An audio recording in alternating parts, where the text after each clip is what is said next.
Bismillahirrahmanirrahim. Assalamualaikum warahmatullahi wabarakatuh. Perkenalkan, kami dari kelompok 6 dari mata kuliah metode numerik. Saya Agung Fauzan Faturrahman dengan NIM 240102009 akan menjelaskan tentang pengenalan kasus dan latar belakang. Judul penelitian kami adalah studi kasus studi komparatif efisiensi konvergensi metode Jacobi dan Gauss-Seidel pada simulasi distribusi panas papan sirkuit atau PCB. Latar belakang dari masalah ini yaitu didasari oleh fenomena disiprasi panas pada PCB. Konsentrasi panas berlebih pada komponen elektronik dapat memicu kerusakan fisik atau overheat. Oleh karena itu, simulasi sebaran panas stasioner 2 dimensi diperlukan sebelum purwarupa fisik diproduksi. Secara sistematis, fenomena ini dikendalikan oleh persamaan diferensial parsial atau PDP Laplace 2D. Pada studio ini, kami menggunakan simulasi lempeng logam kisi berukuran 10 kali 10 grid. Kondisi batas boundary condition yang ditetapkan adalah pertama yaitu ada sisi atas diberi suhu konstan 100 derajat dan sisi bawah, sisi kiri, dan sisi kanan dijaga pada suhu stabil 0 Celcius derajat. Selanjutnya akan dilanjutkan oleh teman saya. Terima kasih Agung. Selanjutnya akan dijelaskan oleh saya. Perkenalkan, nama saya Kenasa Najwardi. Saya akan menjelaskan yang segmen kedua. Eh, sebentar. Jadi, mengingat formulasi yang tadi digunakan, solusi analitik sulit diterapkan pada kondisi batas ini. Kami mengaplikasikan pendekatan metode beda hingga finite difference method melalui diskretisasi beda hingga nilai suhu pada sel internal grid dikalkulasi menemukan nilai rata-rata dari 4 sel tetangga terdekatnya. Yaitu rumusnya bisa dilihat di sini. Eh, Seperti ini rumusnya. Lalu, perbedaan mendasar antara kedua algoritma yang kami bandingkan terletak pada alur pembaruan variabelnya.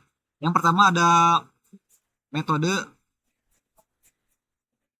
metode Jacobi, yaitu memperbarui seluruh nilai grid secara simultan di akhir perulangan luar atau menggunakan matriks cadangan. Yang kedua ada metode Gauss-Seidel, yaitu langsung memanfaatkan nilai suhu terbaru pada perulangan berjalan in place update sehingga mempercepat langkah konvergensi. Oke, cukup. Selanjutnya akan dilanjutkan oleh demo Python yang akan dijelaskan oleh rekan saya. Halo, Assalamualaikum warahmatullahi wabarakatuh. Saya Akila Yomuna Rabani.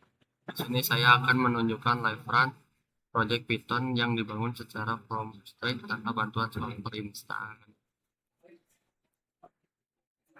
Nah, pertama-tama kami menginisialisasi matriks ukuran 10 kali 10 dengan nilai 0 dan menerapkan kondisi batas 100 derajat Celcius di baris teratas. Berikutnya adalah nested loop utama untuk melakukan iterasi kriteria penghentian konvergensi ditentukan oleh nilai batas toleransi 10 pangkat min 4. Iterasi akan berhenti ketika selisih perubahan suhu maksimal antar iterasi lebih kecil dari toleransi.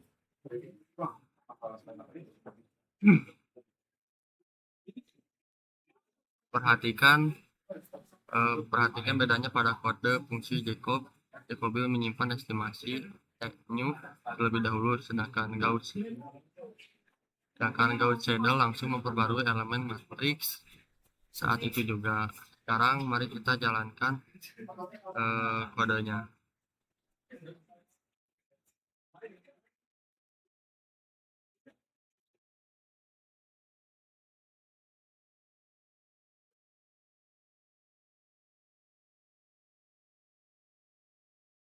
Inilah hasil dari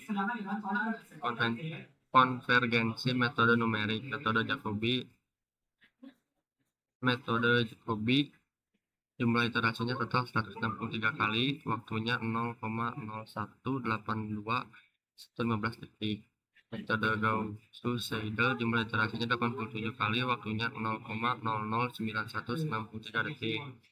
Kesimpulan efisiensi Gauss-Seidel lebih cepat 76 iterasi. Selanjutnya akan dilanjutkan oleh teman saya, Apis. Baik, selanjutnya akan dilanjutkan oleh saya. Saya akan menjelaskan tentang visualisasi, analisis, dan hasil kesimpulan. Pada grafik heatmap ini, kedua metode menghasilkan pola distribusi temperatur yang identik. Warna merah pekat dengan 100 Celcius di bagian atas merambat dingin secara kondukti ke arah bawah hingga berwarna biru. Kontur warna yang mulus memvalidasi bahwa batas toleransi 10-4 yang sudah sangat presisi. Meskipun visualisasi identik, perbedaan signifikan terlihat pada efisien konvergensi.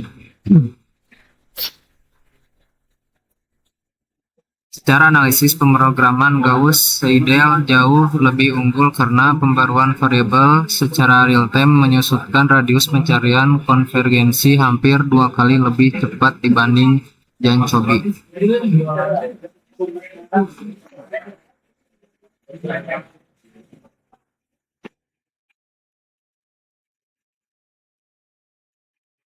Kesimpulannya adalah simulasi distribusi panas PCB2D yang berhasil dibandingkan secara from start menggunakan Python. Yang kedua, metode Gauss-Seidel terbukti jauh lebih efisien dibanding Jacobi, memotong 76 iterasi dan menghemat waktu eksekusi hingga separuhnya pada presisi toleransi yang sama.